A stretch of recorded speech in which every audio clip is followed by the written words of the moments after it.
২৪ সালের বন্যা চলে গেছে হয়তো, কিন্তু রেখে গেছে হাজারো কান্না, ক্ষুধা আর এক গভীর নিঃসঙ্গতা।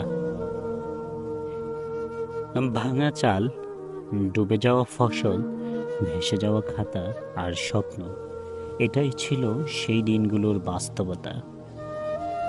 একটা নদী যখন রাগ করে, তখন একটা ঘর নয়, গোটা জনপদ কেঁদে ওঠে।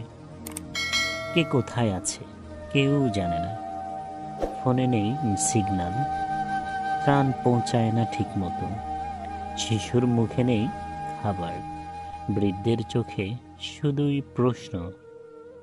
ফেনীসহ দেশের বহু অঞ্চল জলের নিচে হারিয়েছে পরিচিত মুখ, পরিচিত জীবন। কেউ হারিয়েছে ঘর, কেউ বা প্রিয়জন, তবুও তারা চেয়ে আছে, অপেক্ষায় দিন গুনছিল একটু সাহায্য পাওয়ার আশায়। কিন্তু এই কি শেষ?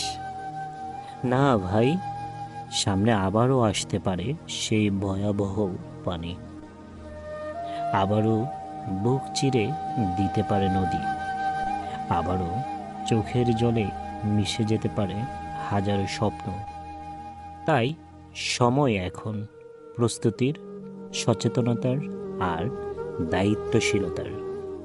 হে আল্লাহ, তুমি আমাদের এই পরীক্ষাগুলো সহজ করে দাও, ভাসমান মানুষগুলোর তরে দাও নিরাপদ আশ্রয়, ক্ষুধার্ত শিশুর তরে দাও এক মুঠো আহার, আর আমাদের তরে দাও এমন হৃদয়, যেন আমরা দুঃসময়ে একজন আরেকজনের ছায়া হতে পারি।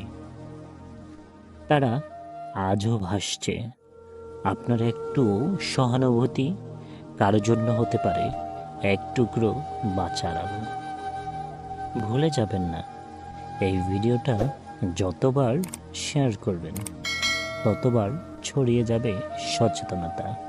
তাই আসুন সবাই বেশি বেশি করে ভিডিওটি শেয়ার করি।